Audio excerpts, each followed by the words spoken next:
Shang-Chi and the Legend of the Ten Rings is the newest installment of Phase 4 of the Marvel Cinematic Universe. This film was directed by Daniel Destin Cretin, and this movie stars Simu Liu and Awkwafina, and I hope I said your names correctly. In this origin story, we see Sean living in San Francisco, working as a car valet attendant, and is forced to confront his mysterious past after being drawn into his father's Ten Ring organization.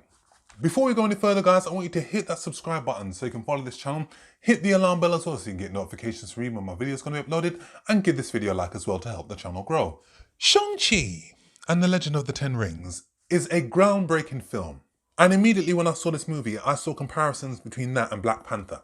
Because Shang-Chi and the Legend of the Ten Rings is the first Marvel film with a predominantly Asian cast and an Asian director.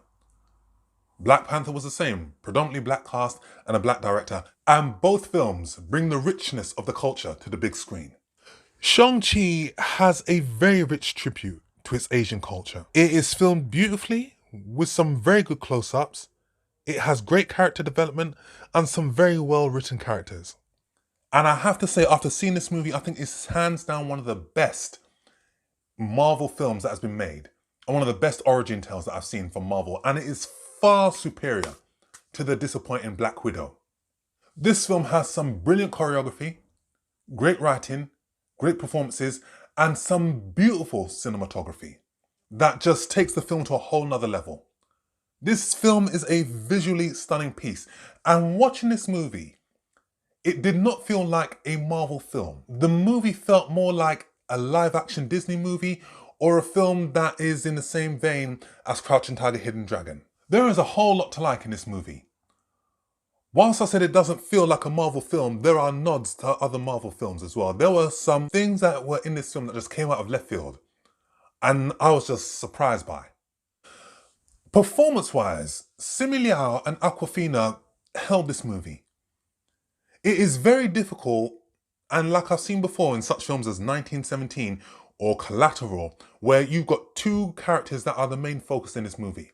Sometimes it can be weak. Sometimes you've got one person that's carrying the movie and one person that's not carrying the weight. But in this case, both characters are just as entertaining and just as charismatic as each other.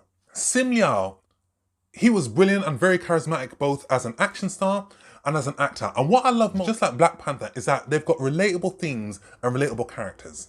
There was one mention of where his character was being racially abused by a student in school. There is references to the importance of names and how it is important to their culture. And with Awkwafina, she is the comic relief in this movie, and she is incredibly funny. And just like most Marvel movies, there is a lot of comedic moments in this movie, and they hit their mark. And whilst Awkwafina's character Katy does provide some of the comic relief, I was pleasantly surprised to see another character provide some of the comic relief also. What I love most about her character was when she had to be comedic, she was comedic, but when she had to be dramatic, she was dramatic also. And I love that one didn't outweigh the other. And the film has a whole lot of gems that are dropped in this movie that can be applied to everyday life. Because these characters are just so relatable. And that is what makes this movie so entertaining. The two characters, Sean and Awkwafina's character Katy, who are just valet car park attendants, who are trying to find their way in life and don't know what to do. We've all been there. Tony Leung, who plays the Mandarin, he is a vengeful father, grieving over the loss of his wife. So these aren't just supernatural characters, these are just normal, ordinary day characters that we can all relate to as an audience. Tony Leung, as the Mandarin, gave a very empathetic and well-rounded villain that you could all relate to. And again, just like Black Panther, you empathize and you sympathize with this character.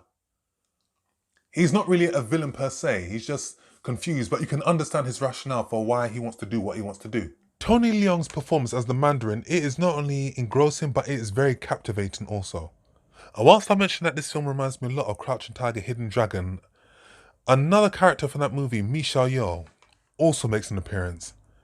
And she is still as stunning as ever and still shows that she can demonstrate the same excellent fighting skills that she demonstrated in Crouching Tiger, Hidden Dragon, and it is right up there with some superb fighting sequences that are just beautifully shot.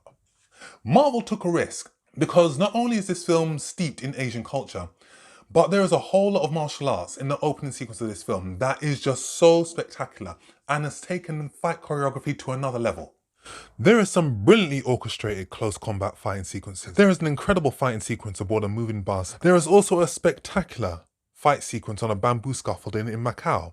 And that is reminiscent of the same fighting sequence that we saw in Rush Hour 2 that was released in 2001. It was brilliantly edited, brilliantly executed, well choreographed, and the camera work in those scenes just made it awe-inspiring. This in Daniel Cretton directed one of the best films that was released in 2019, the powerful Just Mercy, and has shown himself to be very capable of handling action. But also there are some superb cinematography shots in this movie. How it captures San Francisco, how it captures Asia, the nightlife. This is courtesy of Bill Pope. Bill Pope is an excellent cinematographer. He was responsible for working on Alita Battle Angel. He did Baby Driver. He did Spider-Man 2 and 3. He did the Matrix films. So his eye is very unique. And I put him right up there with Roger Deakins as one of the best cinematographers around, because there are some beautiful shots in this movie. If I can find a flaw, is the fact that the running time in this movie was a bit too long. I reckon you could have taken off at least 20 minutes from this film. Also, the finale sequence. Whereas the first act of the film had some superb camera work and some superb martial arts sequences, I would have liked to have seen more of that style of martial arts in the final act of the film. Because the finale sequence of the film felt more mythic and supernatural. But as a movie, visually it is stunning. Narrative-wise, brilliant. Comedy-wise, action-wise, fighting-wise, it ticks all the boxes. Hands down, one of the best Marvel films that Marvel has ever released. And also could be one of the best comic book films that has ever been released. And where it stands in that category, time will tell. But this is an excellent film. So I'll give this film a very strong 8 out of 10. So guys, that's my review. As always, thanks for watching. Hit that subscribe button so you can follow this channel. Hit the alarm bell as well so you can get notifications when my video is going to be uploaded. Give this video a like as well. Leave your comment with whether you've seen Shang-Chi and the Legend of the Ten Rings. And what did you think about it? Comment down below and I shall see you all on the next film review.